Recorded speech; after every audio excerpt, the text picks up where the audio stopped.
Welcome to the Get Real Podcast, your high-octane boost of in the trenches, tell it like it is reality therapy for personal, business, and real estate investing success. With your hosts, powerpreneurs, Angela Thomas and Ron Phillips. It's time to get real. Hey, everybody. Welcome back to the Get Real Podcast. This is Angela Thomas, and I'm here with Ron Phillips. Hey, Ron. Here we are. Special show today. Love it. Yeah, today we are here with Todd Toback. He's an active real estate investor and a master at wholesaling. He has over 15 years real estate experience, specializing in acquiring real estate assets below market value. Love that. And I guess he's flipped close to 1,000 single-family residences. Right, Todd? That's pretty cool. So we're going to learn from Todd today. So welcome, Todd. Thanks for joining us. Thanks. I'm excited to be here, and I'm ready to rock. Awesome, Todd. Well, I would like to start out. I know you professionally, but I don't know you super well. So I'd like to start out going back to the beginning. Can you tell me, like, where did you grow up, and what did your parents do for a living? Oh, wow. You're taking me really far back. Yeah, real far back. Let's go. I grew up in the most amazing little town called Long Beach, New York, a little island off Long Island. Beach, New York. Okay. And it's a half mile wide, 10 miles long. Nice. And it has 16 weeks of absolute glory. So if you ever get a chance to travel back. 16 weeks. All right. 16 weeks of absolute glory. Okay. But I grew up in a small little beach town, spent a lot of time on the beach, later in my teen years was an ocean lifeguard, and that kind of birthed my love for the ocean and the water. Cool. Took me out to California eventually, so we can get into that. Okay. But This is weird because Angela's a lifeguard and she's from California. Yeah, dude. You live in California and you're a lifeguard. I know. I wasn't an ocean lifeguard though, because I lived in Napa, but I had 2 paper routes, and then I lifeguarded for like forever, like 5 years. And I actually lifeguarded at the pool where the Raiders trained. So I saw the Raiders in their Speedos swimming. Nice. So I didn't do it in the ocean, but I got some good stuff there. There you go. Yeah, sorry. So anyway, I'm sorry, Todd. I asked you too, like, what did your parents do for a living? Do you mind telling me about that? I just think that's So it's funny because the first year, and thank you for bringing this up, the first year that I actually tried out for the beach patrol, I didn't get on, and I was like really upset and disappointed. I mean, I remember getting the letter and I was disappointed, and my dad like knew how much I wanted to get on. He's like, Todd, you just got to put in the work. Like, you've got to like really, really train hard when no one's watching. And, everyone else is going to be kind of like doing their thing and going to school and not thinking about it. You just got to show up next year and make it happen. And so my dad was an entrepreneur growing up. He owned various businesses. Yeah, he had really sales organizations. So I don't think I ever told you this, Ron, but he had a magazine company, a big call center, cold callers, and they would sell magazines and the renewals. And then later on, they sold credit cards to people who recently got rejected for credit cards, right? So I've been talking about. I mean, this is. I did not know this about you, but this is really cool because what I do know about you is that you are like the sales dude. I mean, everybody knows Todd Toback. Todd Toback is like the sales king. He knows how to build sales organizations, and sales negotiation, all that stuff. I mean, that's Todd's, that's where you live, right? So that makes sense. Where I live. That you grew up that way, right? Well, we grew up that way. And, it's funny because my dad at one point said, I kind of want to get out of business, and he wanted to get involved in ministry. And so he then started hiring managers to run the organizations. And, he took those businesses kind of as far as they could go. And I kind of watched him, build these things and really get things done through others. Right. I mean, he used to, to tell me always that you've got to hire leaders and pour into them and work with the sales guys and train the sales guys and role play and do it again and again and again and again and again until they got it right. Right. And then you'd step out of the office and, you'd recharge, and then you'd come in, and sometimes they were off kilter. you bring them back on, you role play back again. And he used to have these massive parties. And this is something that I got this is bringing me back for his people, right? Once or twice a year, he used to have them. Big restaurant and hand out trophies to everyone and the loudspeakers and, dance contests. And oh my gosh, that reminds me of Michael Scott with the Dundies. No, that's awesome. So that was my, growing up, I saw my dad do that. But the most powerful thing was that, we grew up New York Jets fans in football, and my dad, we used to play football, in the summers, probably for a couple of hours, like every day during the summer, and just passing the ball. And all the other dads were stuck commuting to New York City. And my dad, his businesses gave him the freedom to be able to hang with me. And that's so cool. That really left an imprint. And so this Friday is funny. I went camping with my family, and it was a Friday afternoon. It was like 4:00, and we were throwing the ball back and forth. And it was just a couple hours earlier. But a lot of the dads were getting to the campsite at like 7, 8 at night. It's kind of getting dark. And I was already, there throwing the ball with my son. So it kind of, maybe a lot of gratitude. Oh, that's really cool. Thanks for sharing all that. You said you kind of made your way to California. How did that come about? So I went to college in Michigan, and there's a lot of snow, right? Grand Rapids, Michigan, 4 years, got my degree. And I just love the ocean so much. I was like, hey, I want to come out to California and be a lifeguard all year round. Of course, you're 21. You're like, oh, this is a great idea. Yeah. So I drove out to California, had $300 in my pocket, had my 12-year-old Labrador Retriever and Mercury Cougar. And in my Mercury Cougar, I remember driving over the Colorado mountains. Such a sweet car, dude. The Coug. I mean, that's what my friends call it, right? So we're driving over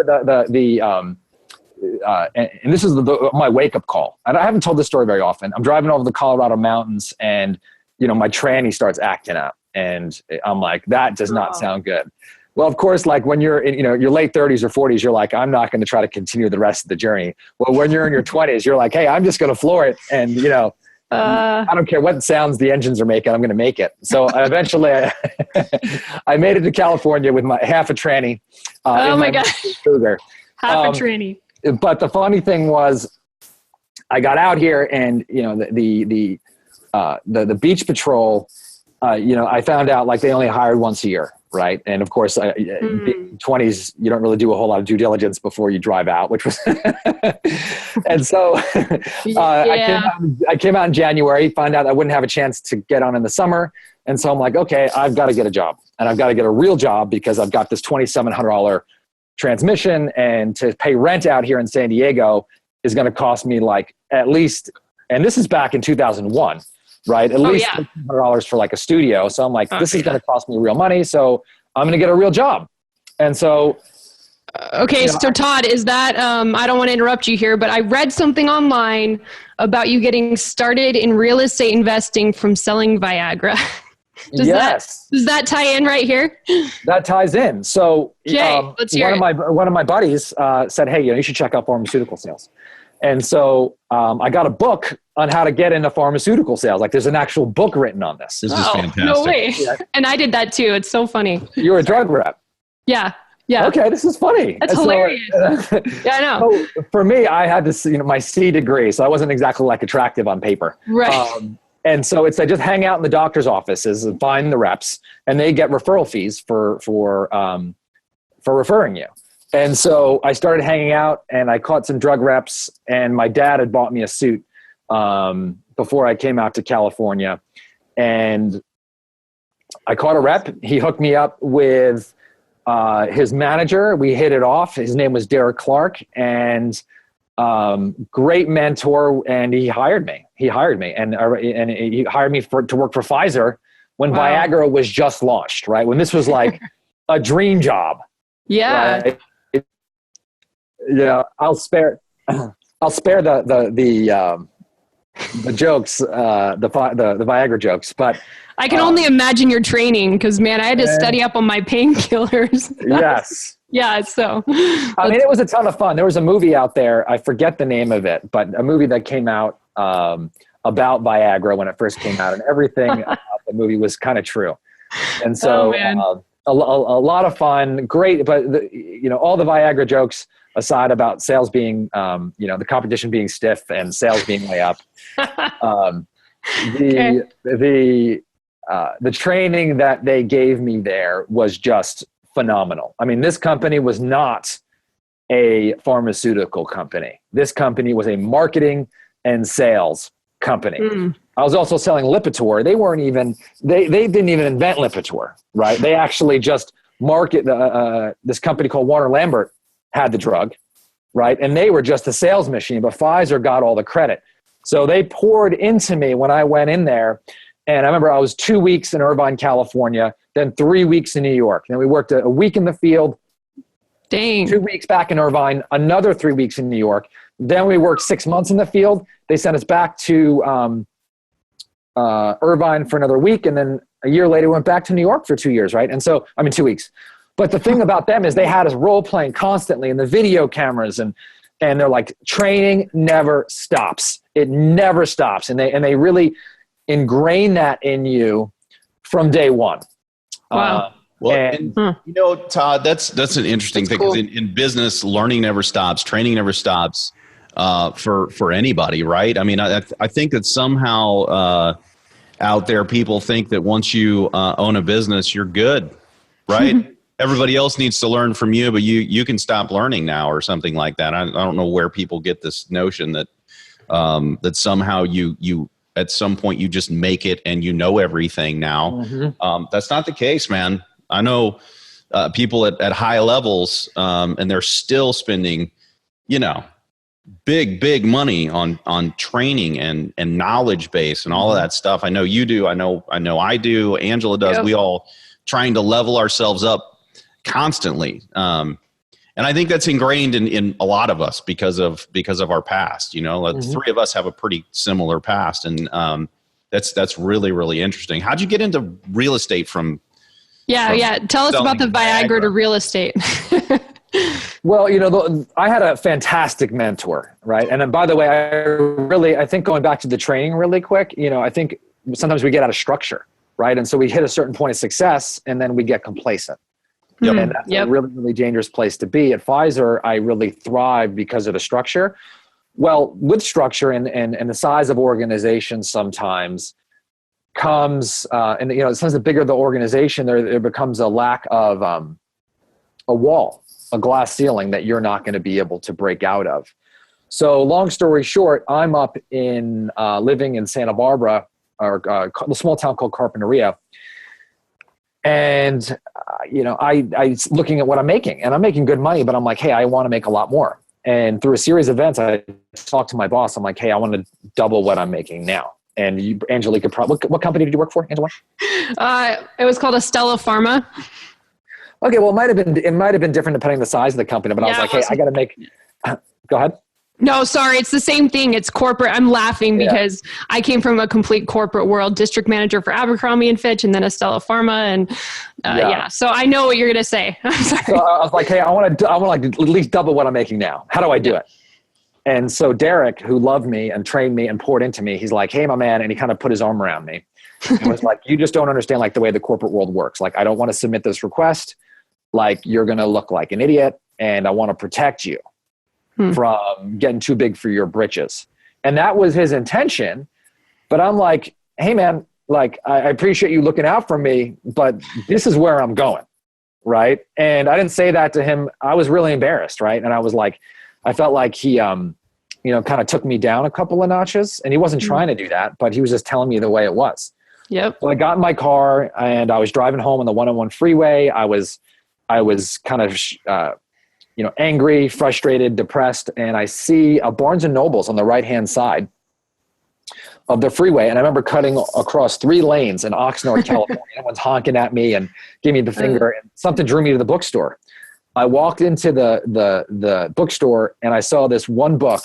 It's called Multiple Streams of Income. Is it on my thing? It's right on my shelf over here. Multiple Streams. Have you seen it?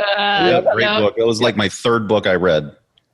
So Multiple Streams of Income, and there's a chapter in there on just sending out letters to homeowners, right? sending out letters to homeowners and finding a motivated seller. Now, this is going to be a really, really cool story if anyone knows anything about direct mail and finding motivated sellers. So this is back in 2001 or 2002, and pulling a list online did not exist, right? So it said, find an out-of-state owner. Find someone who lives out of state and find them where they're and if they own their property out of state, there's a chance that they will be motivated to sell.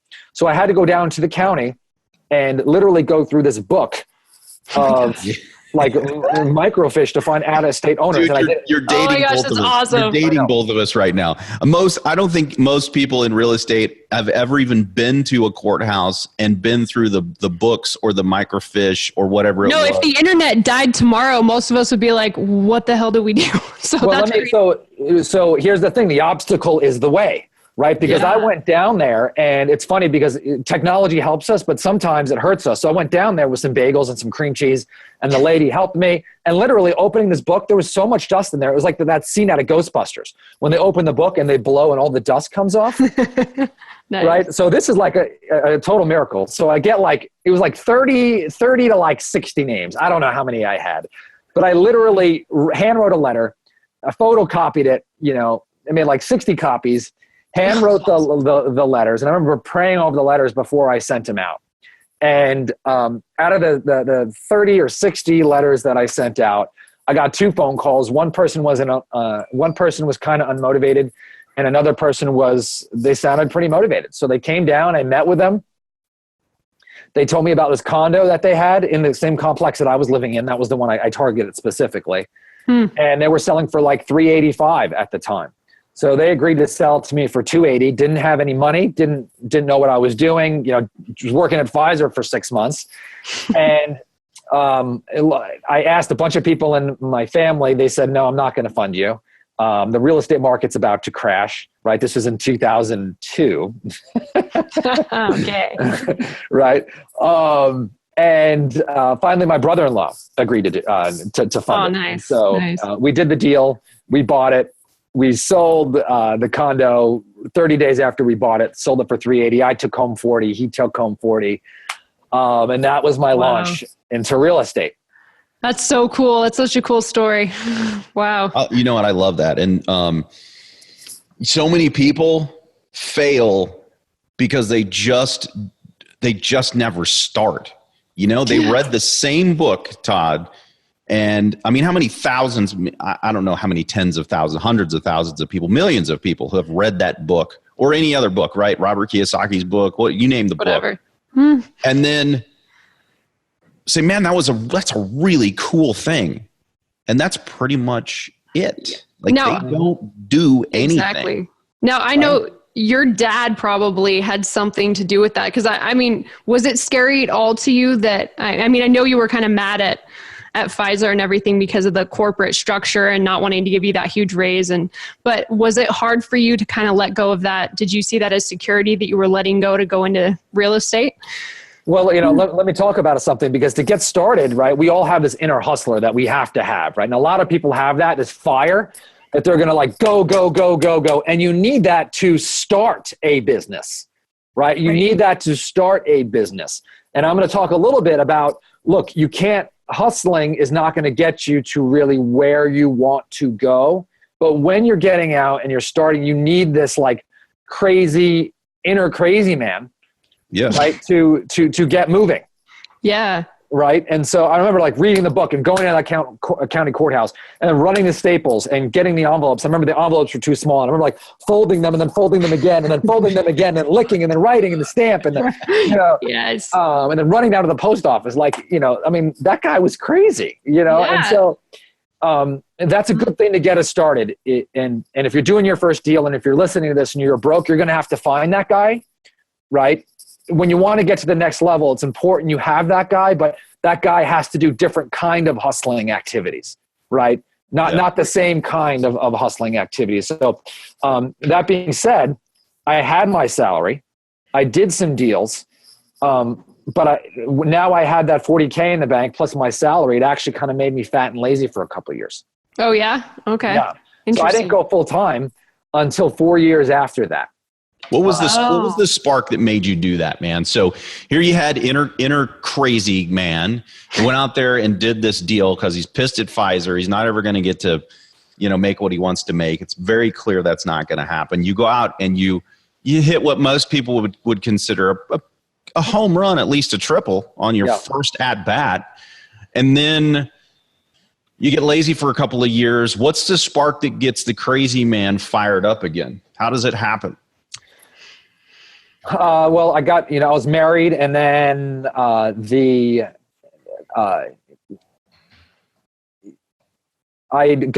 actually here's a spark, is that I went and actually got a job in medical device sales, right? I got a job in medical device sales, and I started making like $150, right? And I'm like, okay, this is cool. And I was hustling, and I was like, you know what? Like, I'm not going to make what I want to make. So there were some also issues at the medical device company, and I'm so thankful for these opportunities, but there was issues with back orders. So I was really, really selling, right? And doing driving up to 5 o'clock in the morning to El Centro from San Diego, and Fallbrook, which is like an hour and 2 hours away. Yeah, that's a long way. And making it happen. And then what happened was the company was there were some back orders, and I realized, hey, you know what? Like, if I'm really going to break out, like, it's going to be up to me, right? And so I was leaving too much up to other people. In these larger companies. And then I had a baby coming on the way, and I'm like, you know what? So that was the one catalyst, is my wife getting pregnant. And of course, I knew that the real estate market was about to crash. So, hey, that's a great time to quit your job and go into real estate. Genius. So Todd, okay. We've got, everybody has their start. Everybody's start story is a little unique, but they're all really cool. They're pretty, that's a pretty cool story. Mm-hmm. Everybody on here has heard mine. But how do you get from the dude that does a deal and the crazy man hustler to really to be a business owner, which is what it takes to do 1,000 deals? I mean, I hope everybody on here goes, holy crap, 1,000 deals. That's a lot of deals, Todd. I mean, most of the mom and pop folks out there are going to flip, maybe a deal a month if they're lucky, a year, right? So to do 1,000, that takes infrastructure. That takes a lot of it's a different deal than your first, house or your second house or whatever it is. So tell everybody, this is the Get Real podcast, right? So tell everybody, what does it take from crazy man status, which you alluded to, everybody's got to have to start, to get to running an actual business where you can do that many deals and actually make a lot of money? Okay, so I've had a really, really great insight. So I run a coaching program called Next Level Wholesaling.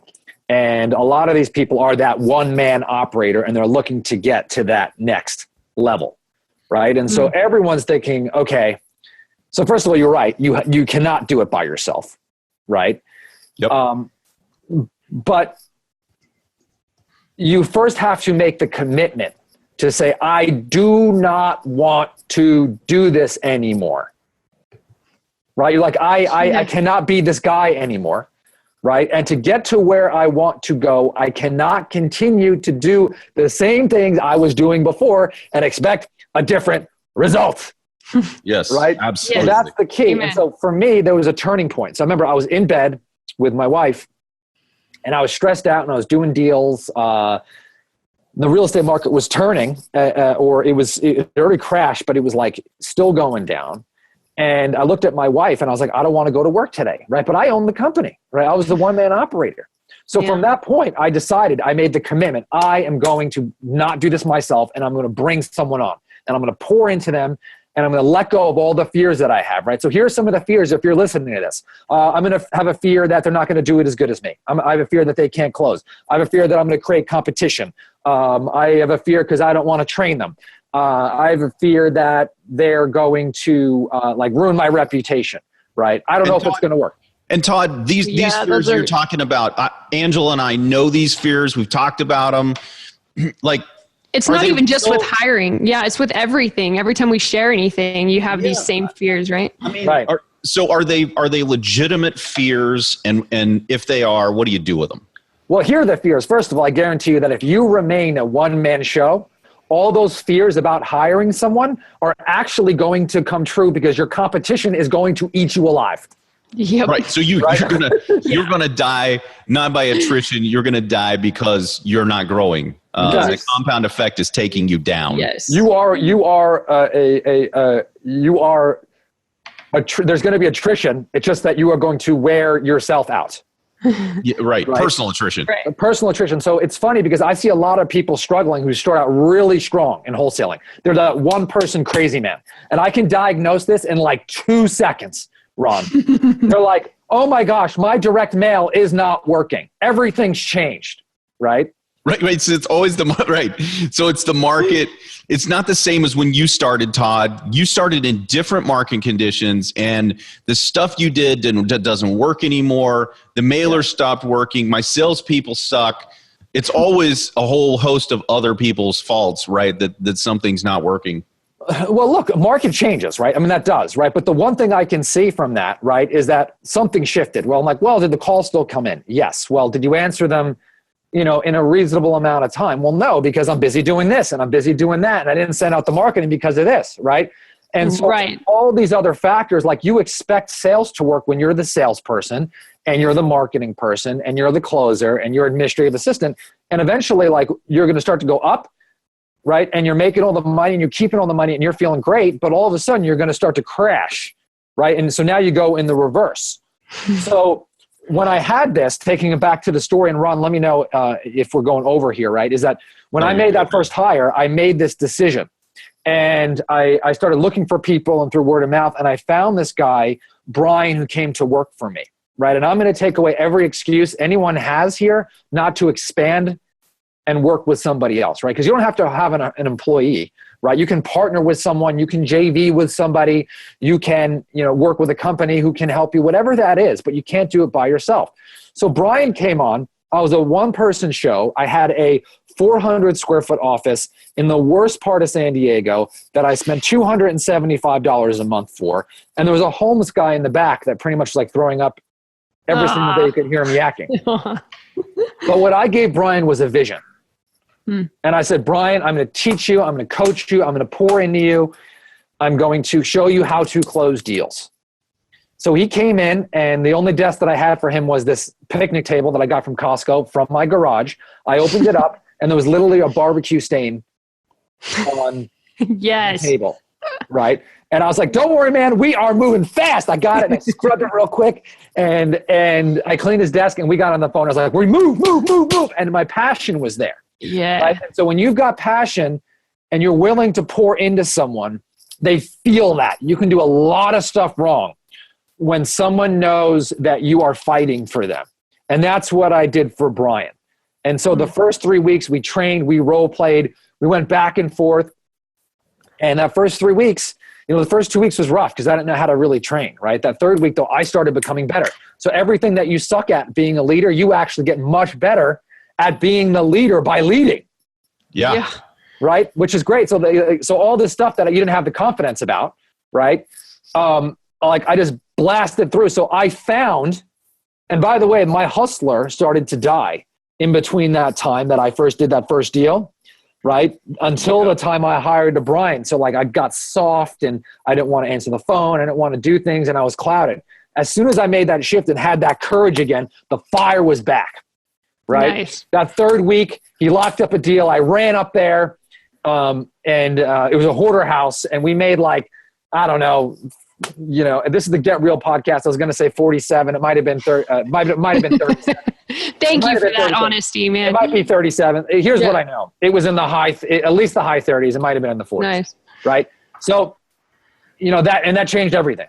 That changed everything. And so I knew from then. By the way, after that deal, I locked up probably 6 houses since Brian locked up that deal. Right. Well, that was go ahead. Because it feeds itself, right? I mean, you're pouring into him, and then his success pours right back into you. It's a reciprocal thing. And when you're building your team, I think the other really key thing, Todd, is you said something that was really, really important, is that you're pouring into someone to help them, to build them up. That's where I was going to go, Ron. You took it from me. Man. Right? You can't use people. There's a big difference between using people to benefit yourself and pouring into someone to benefit them, which in turn also benefits you. There's a big difference there. And the people can feel it. And that's what you were talking about, Todd. Like Brian could feel not only your passion, but most likely your genuine desire to help him grow. And that is a reciprocal relationship that works really, really well. It's just symbiotic. It's fantastic. So one more note on that, Todd, you said you were pouring all that into Brian and giving of yourself. I'm just guessing here. I don't know what your next level wholesaling and your closing secrets are and all that, but I'm guessing you poured a lot of that into your customers too, right? Into the people that you were buying houses from. Is that a part of your system? And did that help lead you to success? Building up the people that are actually, your customers? So we deal in a lot of distress. I mean, a lot of distress. And so San Diego is hyper competitive. I mean, it is nuts. So one of the ways our niche that we found was the only reason it's gotten more and more competitive. This is the Get Real podcast, right? So our direct mail was like our return was going down. At one point we were making like 20 times what we make, right? And now it's down to like 5. Oh man. Yeah. What we make, right? So it's 20% of our marketing budget, right? But even 5 is good. Well, one of the reasons why we've done is that we've been you'll work with people for 8 months, a year and a half. And so you'll close deals that you've stuck with, right? And so we've poured into those people and been patient with them. And so you've built trust and rapport during that time. And so we've gotten deals by sticking with it and taking the long view on those. So yes. That's great. That's what we try to do as well. It's awesome. Sorry, go ahead, Ron. Todd, you're also you're very, very good, probably because of this, what you learned through building your business. You're really, really good at helping other people figure this stuff out and pouring into them. And you've created a business around that too. Tell us a little bit about the business that you've created. I mean, I follow it, and I comment online on your stuff. It's fantastic training. A lot of it you just give away. But I know you have a group where you're helping entrepreneurs who want to do this business actually figure out how to do it in a shorter amount of time. You're compressing the learning because you've had all of these years experience of actually helping people do this. And now you have another company that actually does this. Tell us a little bit about that and how it works and the success that you're having. Cause it's a big deal. It's growing like crazy right now. Sure. Well, I think the biggest thing is I have found that there's education associated with it. It's called nextlevelwholesaling.com, by the way. If you go there and you have a current wholesaling business and you're listening to it, or if you're thinking about getting into it and you're like, hey, I don't want to be that one-man operation, right? This teaches you how to become a leader from day one, right? And so you hire before you think you're ready, right? So at first, when I first started coaching, is just like when you start coaching, you're not that good, right? And so at first we were baby. It's a Get Real podcast, right? Yeah. And so you're like, hey, when you're ready and when you have $50K in the bank, then you're ready to make your first hire. Like at first we were treating everyone with like kid gloves, right? Yeah. And then we're like, You're like, you're struggling because you're doing everything yourself right now. Hire someone right now, pour into them, give them everything you have, and it's going to work if you give them 100%. So ironically, the first couple of weeks we have them cut. We try to get them to cut 60 or 70% of their marketing expenses, right? Because most people are wasting that and they're not looking at the numbers. Get Real podcast, right? I spent a number of years sloppy, Sweet. Right? Yeah. So we teach people how to do that. And then after they cut, 50, 60% of their marketing budget, we teach them how to hire somebody right away. But the most important part though, that I realized that helps people get success faster than anything is the environment. Being around other people who are doing the same thing.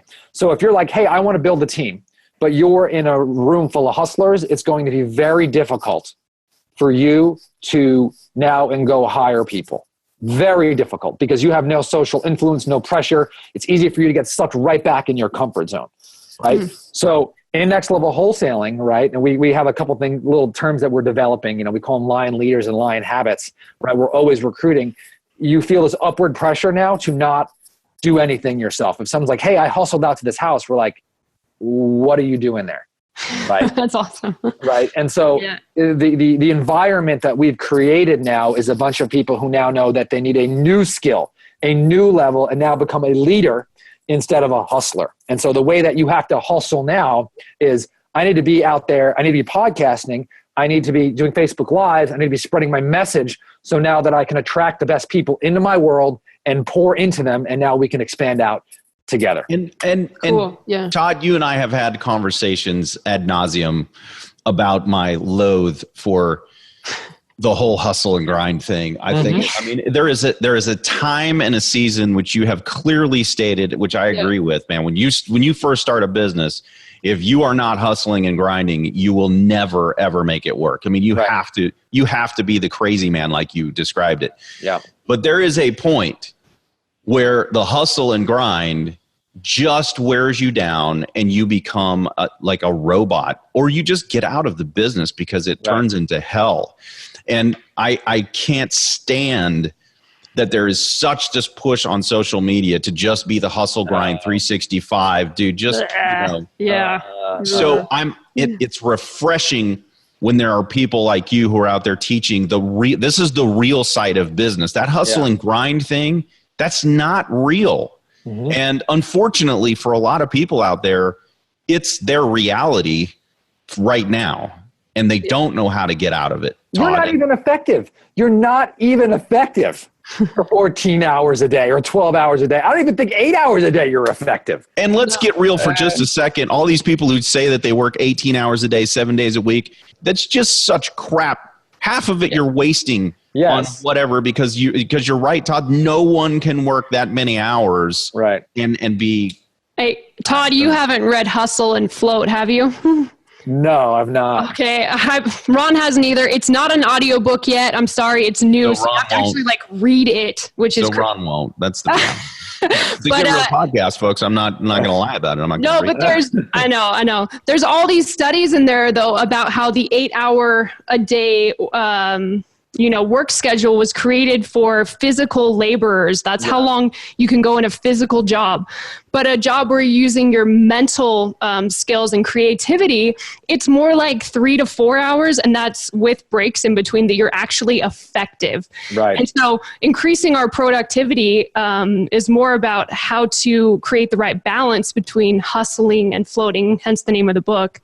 And most of us aren't in those physical type jobs. So you have to figure out how to be the most effective with your max 3 to 4 hours of creative time that you really have. So anyway. So let me say this. So we just hired a new sales rep, right? And we brought her in and we had like 2 days blocked off, right? And so I felt like we were kind of hustling, right? We got there early and we had breakfast and we did the role play, and that is draining, right? But it's very, very, I felt like we were hustling at that time. But at the end of the first day, I mean, like 3 o'clock, as soon as I saw the energy, wearing down, I was like, hey, we're going to take, a 45-minute break and we're going to hit it hard for the next hour. Right. And, the same thing, like 2 days, there's a time to hustle, right? To move and to make that happen. But, and to take action, let's say on hiring someone and training, like that's okay to hustle. But I think you also have to learn, like when you're hustling, that can be in short periods of intense time. Yeah, exactly. Like right now, I feel like we're hustling, like we're moving. There's a lot of energy in there, right? All right.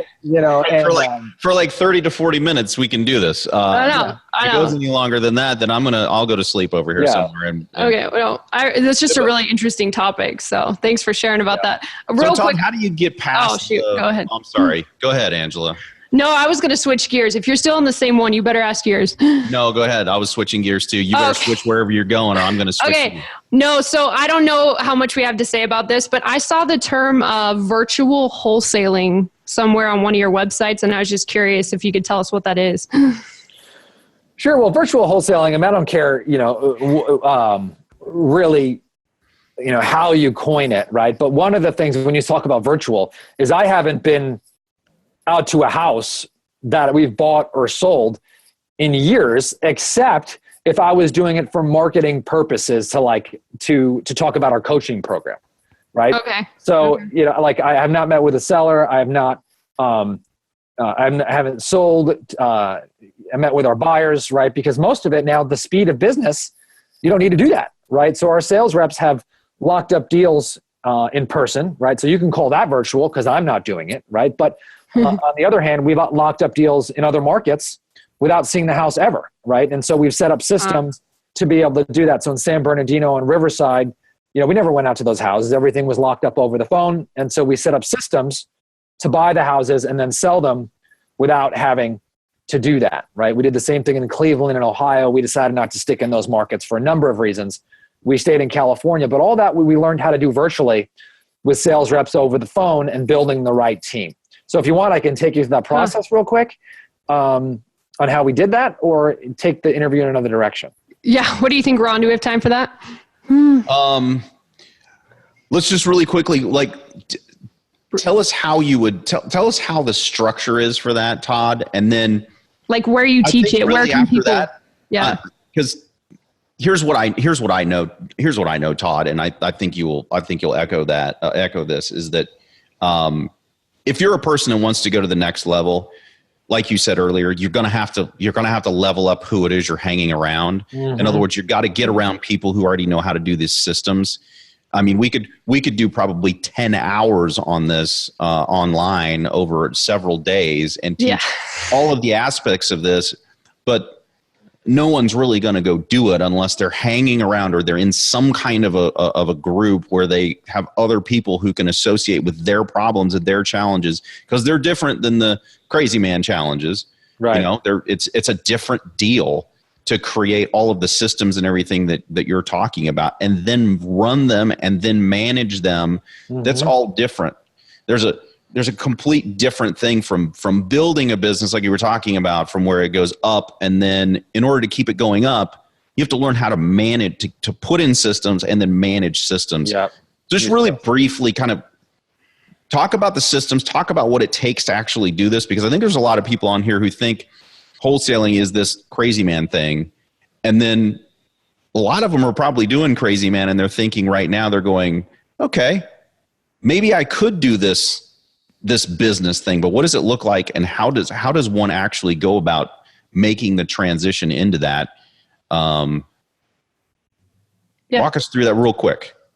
Yeah, well, I think the biggest thing is when we talk about the crazy man wholesaling, right? You could stick that the word crazy man in front of any business owner, right? So you can be the crazy man doctor, crazy man carpet cleaner, crazy man hot dog stand owner, right? All of those things. And so, there's got to be a decision that you're like, hey, I don't want to do this anymore, right? 2 is the acceptance that I need a new set of capabilities, right? Okay. I need a new set of capabilities. So the beauty of this is one thing I really had to learn, is when you're a one-man show, you don't answer to anyone. And so if you're not leading in the best way, nobody sees that, right? And so the only one who's affected is your bottom line. Right. And so the other thing is that the whole leadership thing is your people are watching you, right? They are watching you, and they will do what you do, not do what you say. Yep. Yeah. Absolutely. Right. And so that one was a really, really hard one for me to learn. That's great. So part of that is, number 1, is bringing people on, casting a vision, right? And showing them what they want. Number 2 is pouring into them and letting them know that you care for them. That is huge. And they feel that, right? Now, it does not mean that you have to be there 8 hours a day or 9 hours a day.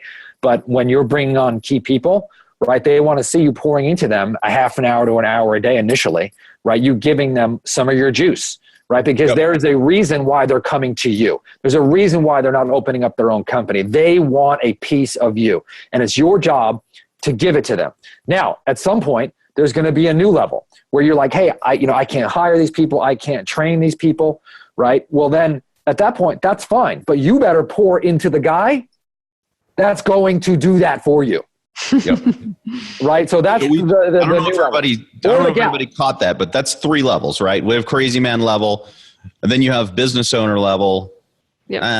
Ish, right? You've got like team builder. I call the team builder level. Team builder level. And then you've got business owner level, right? So there's 3 levels there. And each one of those takes a different skill set. And the wealth creator is 4, by the way. Wealth creator is 4. Nice. That's on the outside. So, we can end there if you want. No, that's great. How does a person, how do the people who are listening to this go, okay, I am this person and I'd like to make the commitment to actually do this, but I need some help. That's what your company does, is help people like that. And that's where you've built this community where people support each other as well, which I think is phenomenal, by the way. NextLevelWholesaling.com is right now we're working with wholesalers. There's been some talk about possibly expanding that out down the line, but right now our niche is working with wholesalers, people who want to either start out a wholesaling business and they know from day one, right, that they want to operate a business and they don't want to be hustling. They have to have that mindset. There's no like, hey, we're going to teach you how to do your first deal yourself. Or people who have an existing wholesaling business and want to get out of that hustle and grind immediately. So nextlevelwholesaling.com, there's an assessment that you can take, totally free. It'll spit out a score in the 4 core areas of your business: marketing, acquisition, how you get the properties; disposition, how you sell them; and then cash flow and accounting, right? How much money you're actually keeping. Okay, that's great. That's all on our podcast. That's awesome. I'm sorry, what's your podcast called again? Well, go to nextlevelwholesaling.com. Okay. I was in the Get Real podcast. Okay. Oh, thank you. Cool. And then, Todd, I want to wrap up actually. Could you give everyone listening to this, like 3 quick action items? Like what can they do right now besides visiting your website, of course, which is awesome. What action items can they take if they want to level up? Right now, make a commitment to make your first hire. So what I would do is take a look and say, hey, where is 80% of my time? Or even if you've tried to hire some people and it hasn't worked out, right? It's your fault. If you're listening to this, it is your fault. It's always your fault, right? So either you made the wrong hire or you didn't train them well enough, right? Or you didn't put them in a position to succeed. Or both. And I've done all those. So don't worry. I'm not judging. That's the only reason why I'm qualified to speak on this topic, because I've made this mistake many times. Okay. All right, cool. But go out there and make that commitment. Number 2, this is probably something that I wish I would have done very, very early. You want to set out crystal clear expectations of what you want this person to do. What you want this person to do, right? And then what I want you to do is word it in a way, and I learned this from Dan Sullivan, okay? I'm getting coached by him now, and he talks about, okay, this person would be my hero if... and you write down 5 or 6 things. This like pulls the emotion out, right? Wow. I would get really frustrated if, and you list those, right? Our end result after 6 months would look like X, Y, Z, right? So we're using that tool in our business, and it eliminates like 75% of meetings. So, 75%. I don't know if everybody should... Yeah, write that down. Rewind right now and listen to that tip. That tip alone is worth a fortune. Oh, that's awesome. Thanks. Having been through a ton of hires and forget it. I mean, doing it wrong. That's brilliant. That is gold. Dan Sullivan. I mean, second thing Todd said there that everybody should take away is that, Todd, who's done thousands of deals, is a phenomenal builder of human beings and of businesses, has a coach. I have a coach. People who are at the top of their game have coaches. And if you want to level up, you've got to get one too. There's 4 nuggets right there that are really, really solid, Todd. Yeah, that was great. Man, it's been a packed. I know. Was that number 2 or did we get to number 3? I think that was 3. And then was it? Okay. All right. Cool. Yeah. I mean, 3 is if you're worried about like the cash flow and the money, get resourceful and make it happen. Because I guarantee you, if you don't do it and you're feeling the pain, you're going to have a cash flow problem, right? And it's going to be way worse than the one of hiring this person, right? So, that's the case in 99% of this. Right? Either partner or get someone to work on commission, or, take a chance and pay a base out for a few months, right? You're going to see the return if you pour into that person, right? Sweet. Do it. The number one investment that you could ever make is in people. I love it. Thanks, Todd. Thanks so much for being here with us. We really loved having you. And everybody that's listening, thanks for listening. And once again, Todd's website, if you want to go check him out, is nextlevelwholesaling.com. And then also you can visit us on getrealestatesuccess.com. Let us know your feedback on the show, any questions you have, and any future topics you may hear about or want to hear about. Thanks, guys. See you next time. Todd, appreciate it. Bye. This has been the Get Real Podcast. To subscribe and for more information, including a list of all episodes, go to getrealestatesuccess.com.